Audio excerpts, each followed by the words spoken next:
Congratulations to anybody who solved last week's riddle and came up with Abergele as the answer. Watch till the end of this video to hear the riddle for our next destination. Solve it, put your answer in the comments, and tune in next time to see if you were correct.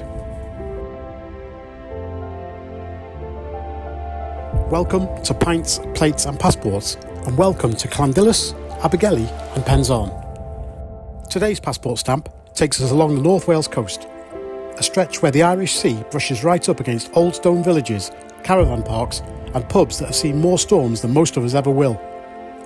From the quiet curves of Llanddulas through the historic heart of Abergele and finishing on the breezy promenade of Pensarn, this crawl isn't about rushing.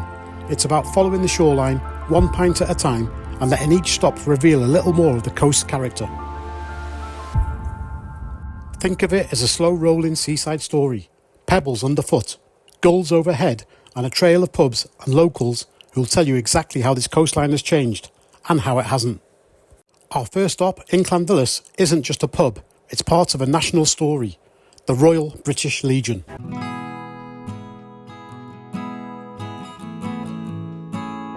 The Royal British Legion has been a cornerstone of communities across the UK since 1921, created to support veterans returning from the First World War. Over the decades, these Legion clubs have become more than just meeting halls. They became social lifelines, places where service, sacrifice and everyday village life is blended all into one. And this Llanddulas branch carries that legacy with real pride. Step inside and the first thing you'll notice isn't the bar, it's the walls. They're lined with military memorabilia, photographs, regimental crests, framed stories of local men and women who served. It's the kind of place where every object has a name behind it, and every name has a family still living nearby. You just don't walk into a pub here, you walk into a timeline. But don't mistake that sense of history for something dusty or quiet. The Legion in Llanddulas is alive, properly alive, with the kind of weekly rhythm that keeps a village beating. On Mondays from 2 till 4, the Fuzzy Ducks ukulele players take over the lounge. It's impossible not to smile when you hear them. A mix of locals, regulars and anyone brave enough to join in, strumming their way through classics and curveballs. It's the sort of session where you walk in for a pint and end up humming along without even realising. Then comes the Friday night folk night, running 7 till 11, and this is where the place really shows its heart. Guitars, fiddles, harmonies drifting across the room. It feels like a tradition that's been happening for 100 years, even if it hasn't. Folk nights in villages like this are more than entertainment. They're a way of keeping stories alive, passing them from one voice to the next. And if you're here on a Saturday, you're in for something completely different. Live singers and bingo. It's loud, it's warm, it's chaotic in the best possible way. One minute you're cheering someone belting out a classic, the next you're clutching a bingo card like your life depends on it. It's community in its purest form. Everyone in the room sharing that same moment, the same laugh, the same "I was only waiting for one" groan.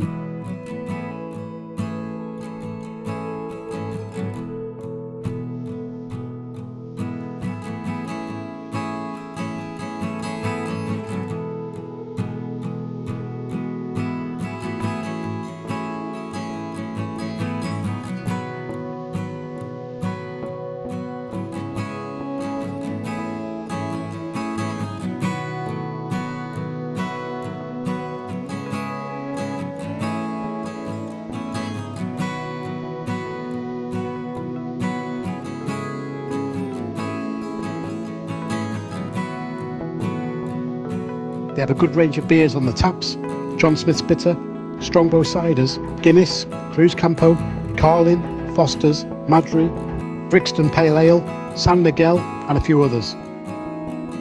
And they have a concert room for hire for weddings, engagements, birthdays, any social gathering at all. What makes this place special isn't just the events, or the memorabilia, or the history.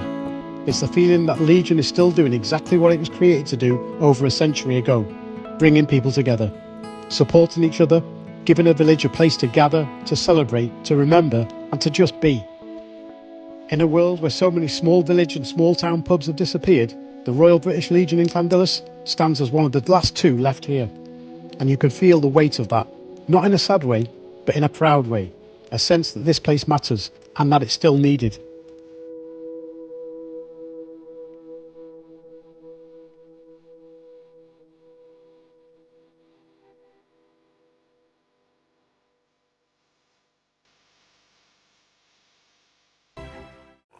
Next up, just down the road, the Valentine. Tucked along Mill Street, a road that was once part of the main coaching route through North Wales, the Valentine has been welcoming travellers, locals and the occasional lost wanderer for at least 2 centuries. Long before it carried its current name, this was the Three Boars Heads, a proper coaching stop pub where horses were watered, stories were swapped and the road east or west always began with a pint. Step inside today and it still carries a sense of shelter. A small, cosy, traditional pub with warm light, low ceilings and the kind of atmosphere that makes you instinctively slow down. One room even has guitars hanging from the ceiling, a quirky little reminder that this place has always had music in its bones. But not all of its history is gentle. Friday the 20th of December 1940 was a dark day for the village. German bombers dropped 2 550-kilogram parachute mines over the village. One of them fell into the mill pond just behind Mill Street. The explosion tore through the rear of the pub and destroyed a small cluster of nearby houses known as the Llanddulas. Lives were changed in an instant and the village never forgot it.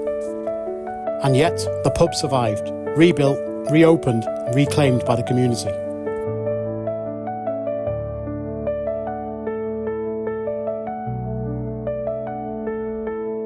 The origins of the name the Valentine are still a bit of a mystery, but locals believe the rebuilt pub opened its doors in its new form on February the 14th, Valentine's Day, and the name simply stuck. A quiet nod to the fresh start after a devastating moment.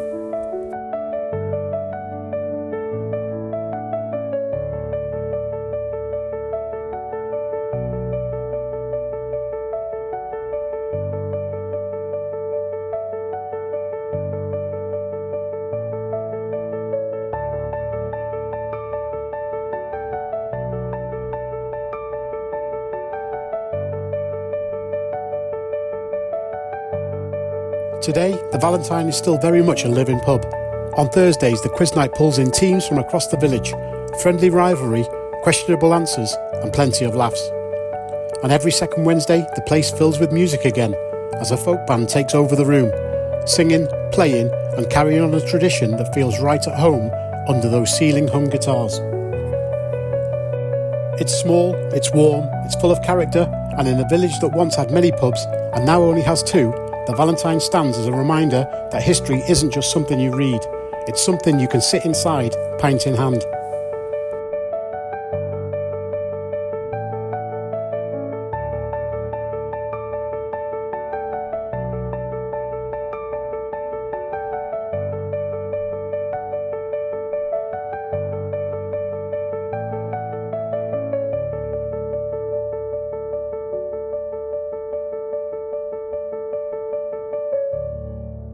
And on the taps they have Madry, Carlin, Foster's, Guinness, Sharp's Atlantic Pale Ale, and on the draft they have Old Speckled Hen and Pedigree Bitter.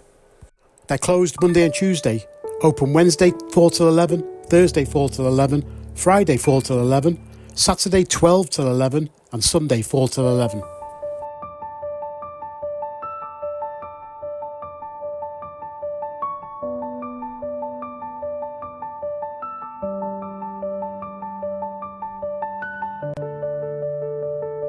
And as special as the inside is, have a look at the outside. A beautiful beer garden.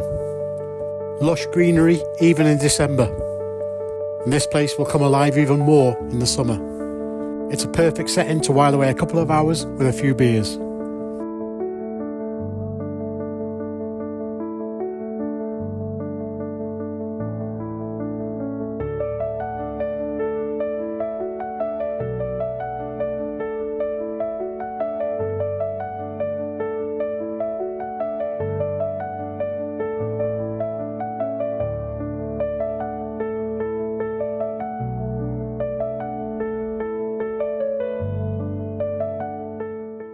Our next stop brings us into the historic market town of Abergele and straight into one of its oldest surviving inns. Welcome to the Harp.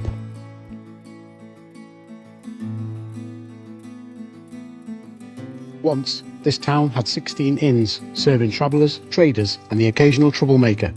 Today, only a handful remain, and the Harp stands proudly among them, carrying centuries of stories under its low ceilings. And And running this place are two names we already know, Kevin and Christine Williams, the same landlords who keep the Valentine alive back in Llanddulas. Managing one traditional pub is a challenge. Running two, and doing it well, is something else entirely. Their work hasn't gone unnoticed either. Punch Pubs & Co awarded them Publican of the Year, and when you walk through the door here, you understand why. The Harp feels instantly welcoming. Traditional, warm, friendly, a proper old inn with an original fireplace that glows through the winter months, casting that soft amber light that makes you want to settle in and stay longer than you planned. At the pubs, they've got Pedigree Bitter, a Timothy Taylor landlord. They've got Madry, Cronenberg, Carlin, Foster's, John Smith's, Inch's Cider, Strongbow and Guinness and others. There's something for everyone. Pets are welcome and children are allowed in until 9 p.m. And the team here are special. They're the kind of people who turn a good pub into a great one. Nikki, the manager, greeted us with a smile and 2 recommendations for food that couldn't have been more different. Or more perfect. First, the best-selling Welsh steak and ale pie, proper classic that's earned its reputation. And then something from the special board. Chicken in a creamy Cajun sauce, served with spaghetti and garlic bread. We were warned it had a kick, and it did, but it was the good kind of kick, the kind that makes you go back in for another forkful. And while we ate, Leona drifted between tables with that effortless friendliness you can't teach. She chatted with us between serving dishes, making the whole experience feel personal, not just polished. And behind the bar, Jerome was one of the friendliest faces we've met on the crawl. Warm, upbeat, genuinely welcoming to everyone who stepped up for a drink. It's rare to see a team this in sync, but here it feels natural. And if you're here on the last Wednesday of the month, you're in for a treat. A folk band takes over the pub, filling these old beams with music that feels like it belongs here. Songs that echo the history of the building itself. Speaking of that history, and the mention of the earlier troublemakers, the Harp has a story with a darker edge too. Tradition says that this was once the site of an ancient town jail, where convicted evildoers were held before their visit to the stocks. The old punishment stocks. Imagine that. A place that once held prisoners, now holding pints, laughter and live music. That's the kind of transformation only time and a good community can create.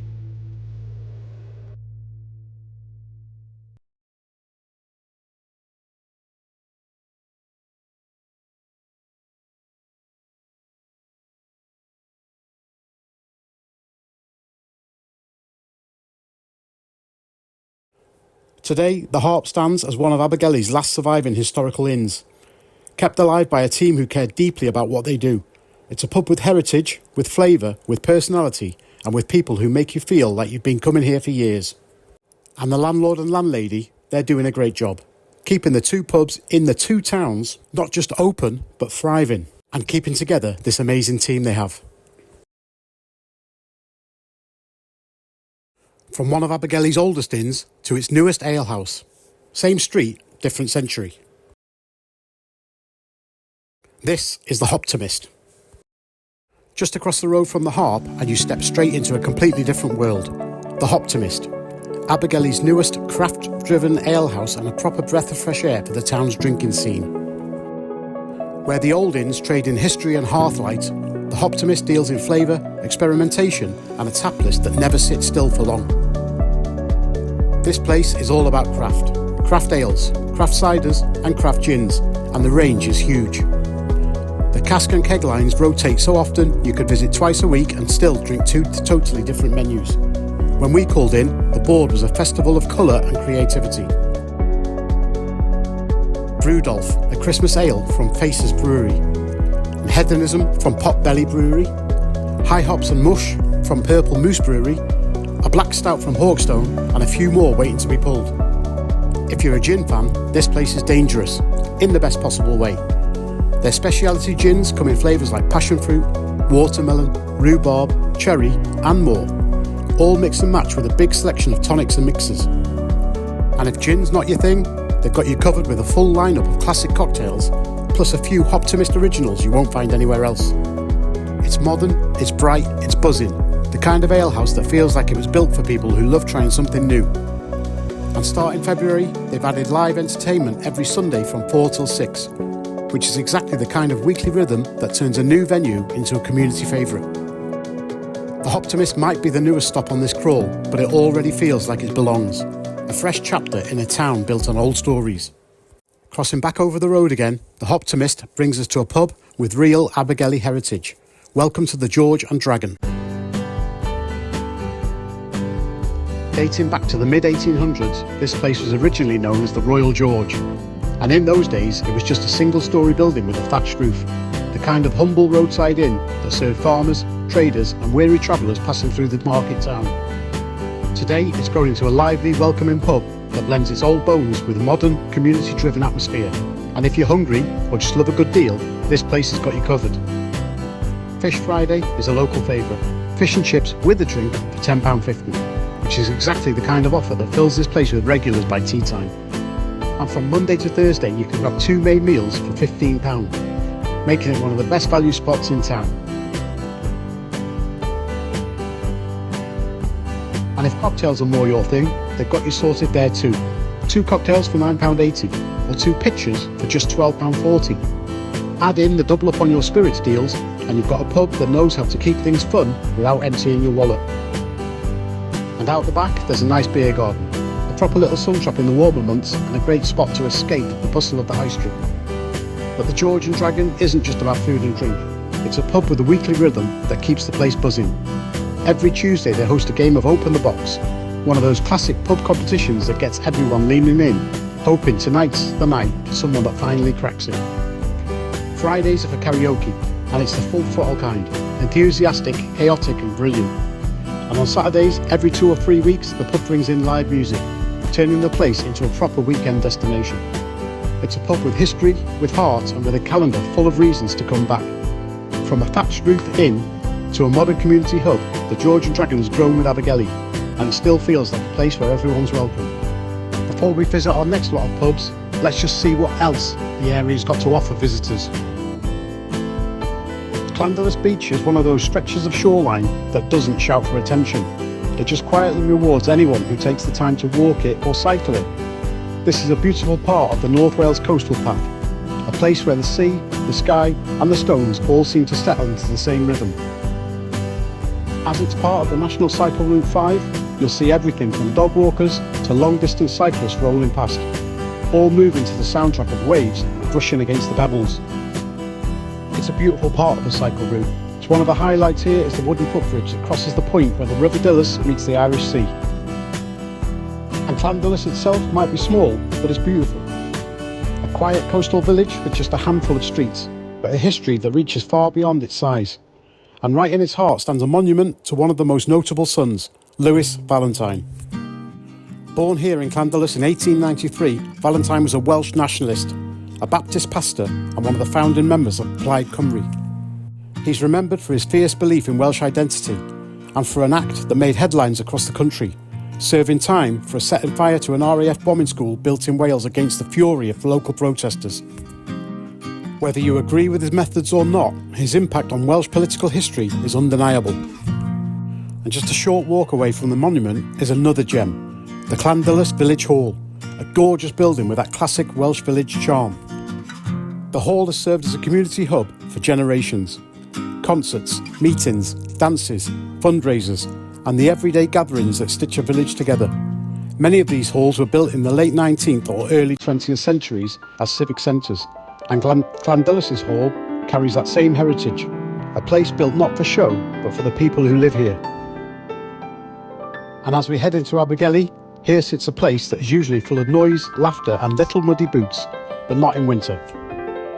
Manorafon Farm is one of the area's most popular family attractions, a hands-on, adventure film farm experience that mixes traditional animals with modern, playful twists. Although it's closed for the winter season and preparing for its next opening, it's still worth highlighting on the crawl because of how much it brings to the town during the warmer months. During the season, Manorafon is known for its close-up animal encounters, letting visitors feed goats, meet alpacas, cuddle rabbits at the Cutch Corner, and even handle reptiles in the critter cabin. It's also home to a dinosaur trail, pedal go-karts, soft play, and new attractions like the Raptor Run and the Barrel Safari rides. It's consistently rated in the top things to do in Abergele, earning excellent reviews for being fun, friendly and brilliantly run. And then, rising above the trees, like a Gothic spine along the hillside, sits Gwrych Castle, one of North Wales' most dramatic and recognisable landmarks. Even when it's closed for winter, the place still pulls visitors to its gates, simply because of the story it carries. Gwrych Castle is a Grade 1 listed 19th century country house, built between 1812 and 1822 and known for its sweeping views over the coast and its sprawling 240-acre estate. But in recent years it's become famous for something a little more modern. It served as a filming location for I'm a Celebrity, Get Me Out of Here for 2 consecutive seasons, bringing a whole new wave of visitors who wanted to see the castle that became a jungle. Even in the off-season, people still come to walk the perimeter, take photos from the roadside and imagine the trials, the camp and the chaos that unfolded inside these Gothic walls. And just down the road, Abergele Town Centre is small, but it still feels proudly local. No giant malls, no copy and paste high street clones, just a variety of independent shops, friendly faces and that classic market town layout that's been here for centuries. And most of the landlords and landladies we spoke to rave about the community spirit here. And just off Llanddulas Avenue sits Pentre Mawr Park. It's one of Abergele's most loved green spaces, a place that stays busy even in winter thanks to its flat paths, open fields and dog-friendly layout. And then we roll into Pensarn. This is another beautiful stretch of the National Cycle Route 5, and you can feel it, smooth paths, wide views and that steady rhythm of bikes rolling past as the Irish Sea keeps pace beside you. Whether you're on 2 wheels, 4 wheels or 2 feet, Pensarn's Promenade is one of the easiest, breeziest sections of the entire North Wales coast. The promenade itself is wide and open, with plenty of space for families, dog walkers and anyone who just wants to wander with the sound of waves in the background. In the warmer months, the place comes alive with classic seaside energy, an arcade, crazy golf and a steady stream of holidaymakers drifting between the beach and the front. And there's a lovely beachfront café, the kind of spot where you can grab a coffee, a snack or something sweet while watching the tide roll in. It's simple, it's friendly and it's exactly what you want from a seaside stop.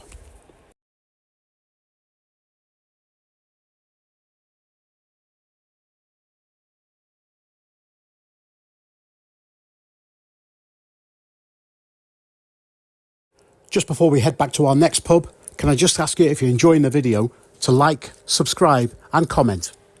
It doesn't cost anything but your time and it helps us out massively.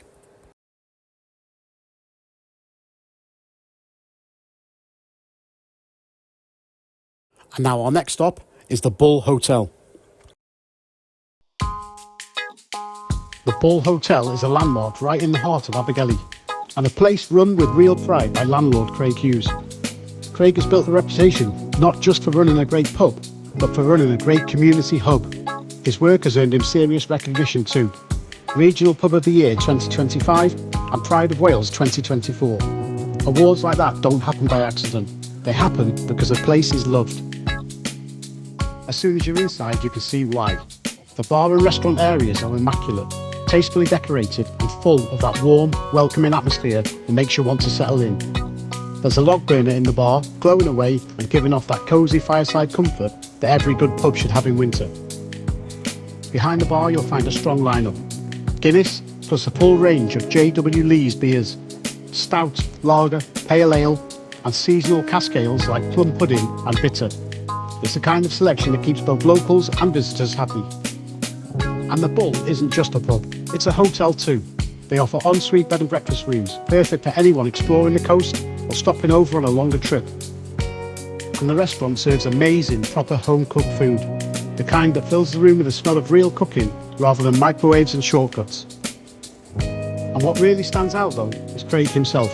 He speaks incredibly highly of the Abergele community, and you can feel the connection in the way the pub runs, friendly, organised and full of familiar faces. This is a place where people come not just to drink, but to belong.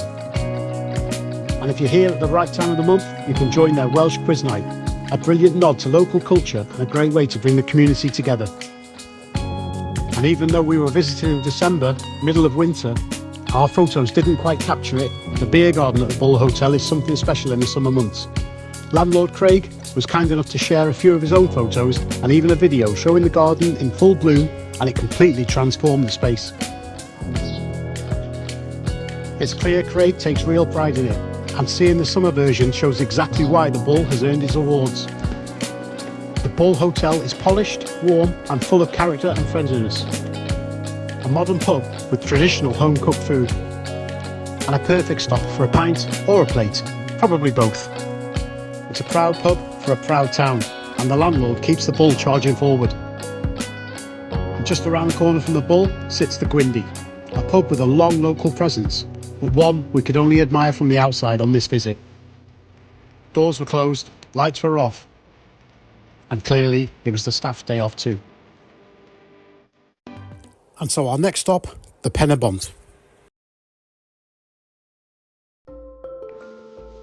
This is a proper Abergele favourite, and a pub that manages to feel both relaxed and full of life at the same time. It's the kind of place where you can wander in, grab a pint, and instantly feel like you've joined the weekend, even if it's only Tuesday.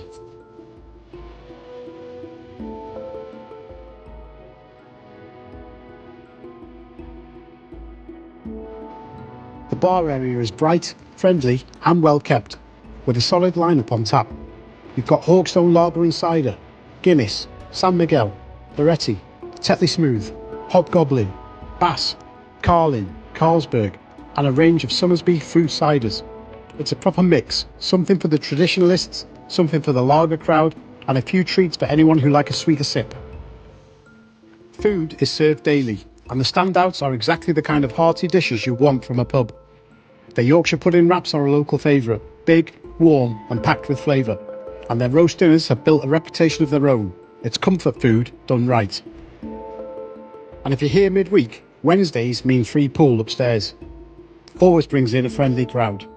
You'll find a room full of snooker memorabilia, complete with the pool table, a brilliant little surprise that gives the pub its own personality.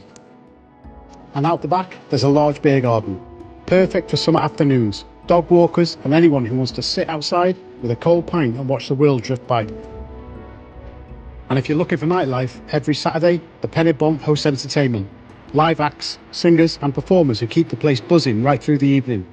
It's one of those pubs that knows how to put on a good night without losing its easygoing charm. They have live sports on the TVs, pets are allowed and children are also welcome.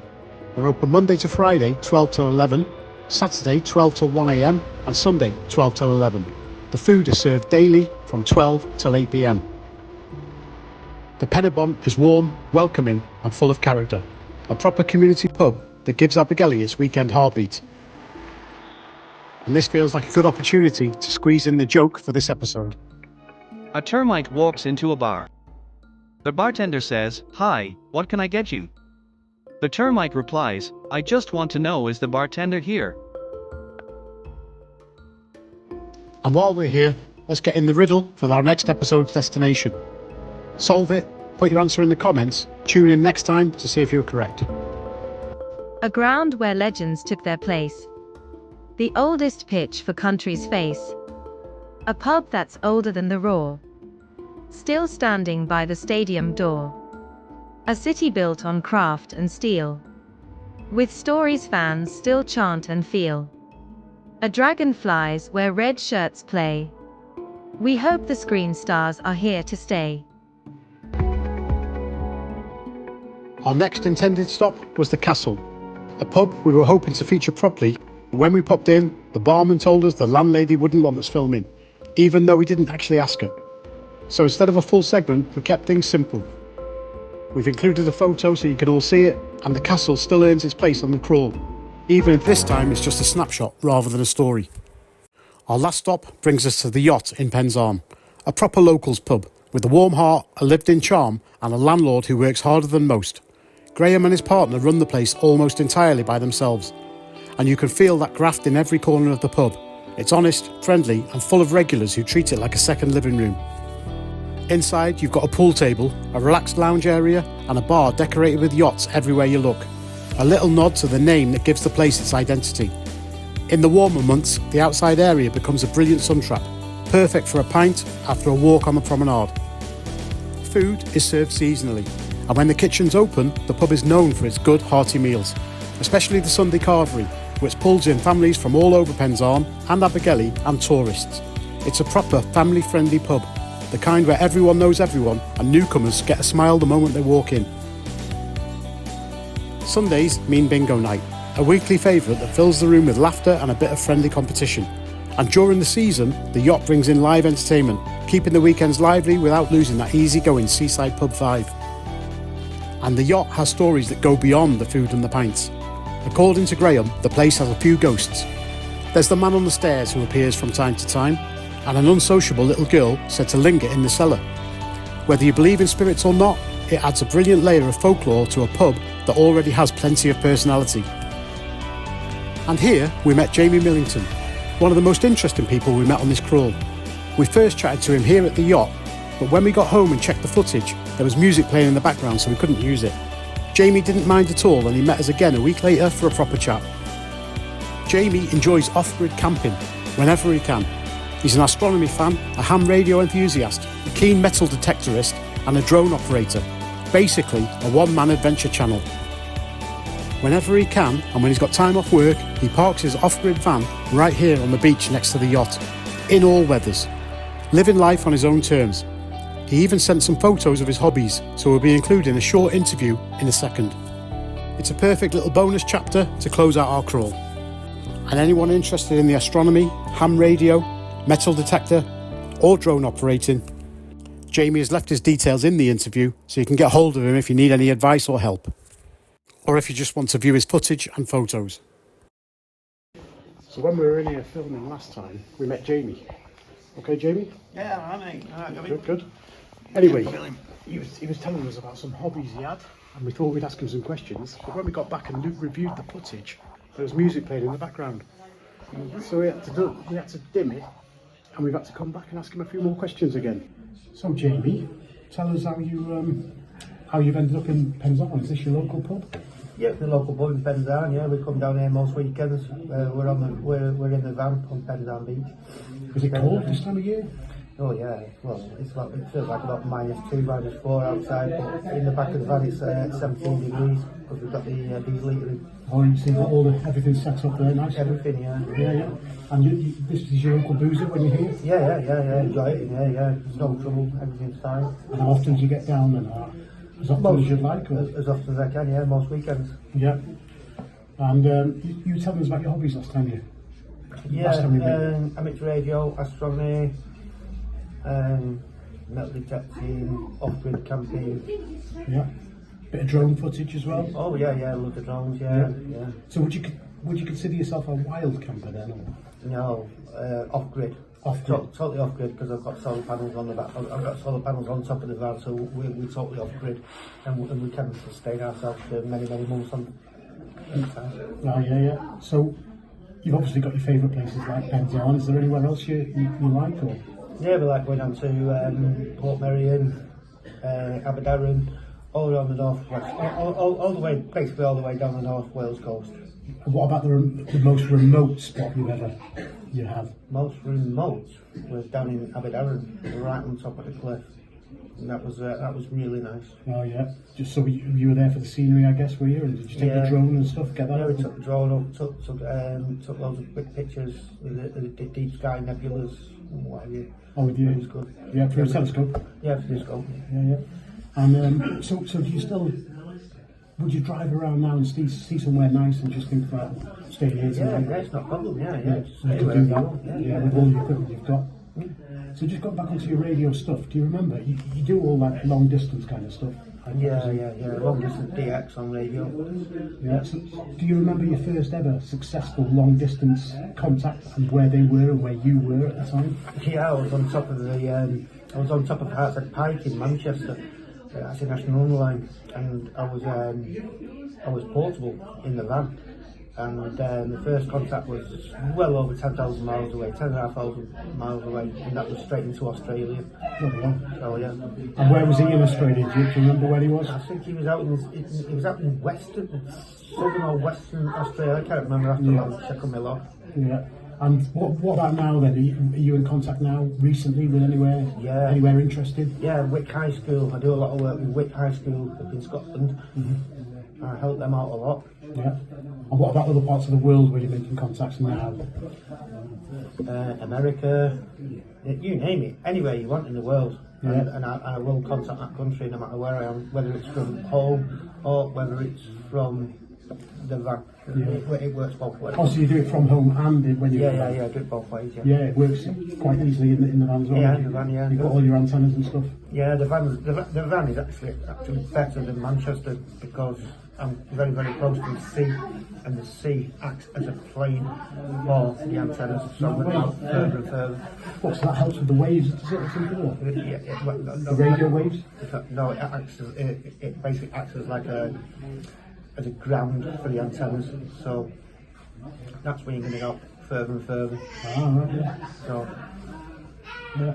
And what about long distance contacts? Have you ever made any long distance contacts that have turned into actual friendships? Or? yeah, I've made quite a lot, to be honest with you, yeah. From what country would they? Mainly USA, because the Americans, they absolutely love us. Yeah. They really do. Yeah. And what do you got? Is it ham radio? Is it? Yeah, amateur radio. Yeah, so it's not like CB radio. No. No. CB radio's FM. Yeah. And what about your drone stuff then? How does your very first drone that you ever had compare to what you've got now? Okay, so the money first wise and technical wise. right. So the first drone that I ever had was a Mini 2, which I smashed up. To be honest with you, because it went really high, and I didn't know what I was doing with it. And then everything was turned off on it, and then the next thing is it came down onto telegraph wires outside my house in Manchester, and it got smashed up. And then after that, I replaced that one, got a DJI Neo, and that had bumpers around the propellers. That was good. And then now I've got a DJI Mini 4 Pro with a remote control, which is even better. And what would that cost? One of those? Yeah, probably about £1,000. No, yeah, so a lot more than your first one. Yeah. Well, that was going to be the next question about if you'd had any disasters or near disasters. Obviously, you've answered that with that one. How long did you have it before you smashed it then? About 3 hours. What? You're joking? No. Not long at all then? No. Yeah. So, another question now. If you could take all your gear, the van, your telescope, the drone, and your radio, anywhere in the world, like Machu Picchu, the Niagara Falls, anywhere in the world, have you got any ideas where you'd take it and why? Yeah, Antarctica. Get away from total humanity, and Antarctica is going to be the best place. You're out in the middle of nowhere, you've got your radio, you're self-sufficient, you've got your food, you've got your rations, you've got everything else. It's absolutely unbelievable. Yeah, so you would be complete self-sufficient for how long? As long as you want. Because it's all off solar? Yeah. Yeah. No, good. Well, thanks for that, Jamie. How can people reach it if they want to see your stuff? Because I know you put up a lot on Twitter. The main social media I use is X on Twitter, and just look me up, Jamie Millington, and the call sign is M7JMU, which is Mike 7 Juliet Mike Uniform, which is the international call sign, and that's worldwide, so just look me up on that and you'll get straight to me. Oh, perfect. Thanks very much for that, Jamie. We'll leave you alone to enjoy your beer. Thanks a lot, mate. Cheers. Okay. So we hope you enjoyed that interview. I really don't know how he finds time for all them hobbies, but he does. And we'll leave you now with some footage that he'd taken from his drone over Pensarn Beach. From the quiet stones of Llanddulas Beach to the breezy Pensarn Promenade, we followed a stretch of North Wales that's rich with history, character, and the kind of people who make a place feel alive. We've stepped into pubs that have stood for centuries, rebuilt after bombings, kept warm by landlords who pour their heart into every shift. We met teams who work with pride, chefs who know their craft, and locals who treat strangers like old friends. We crossed coaching routes, walked through market towns, paused at monuments, castles, farms, and parks that give this coastline its soul. We found new alehouses full of flavour, old inns full of stories, and seaside pubs where the ghosts have as much personality as the regulars. And along the way, we met people like Jamie, living life off-grid, on the edge of a tide, a reminder that the coast attracts all kinds of adventurers. What ties it all together isn't just the beer, or the food, or the scenery. It's the community, the graft, the welcome, the sense that every stop from Llanddulas to Abergele to Pensarn is part of a bigger story that's still being written. So whether you're here for the pints, the banter, the views, the history, or the characters you meet along the way, this coastline has something for you. Thanks for watching, thanks for subscribing, and until the next one, keep exploring, keep wandering, and keep raising a glass to the places that make the journey worth it. And we'll leave you with these shots of Jamie and his wife enjoying the off-grid camper life.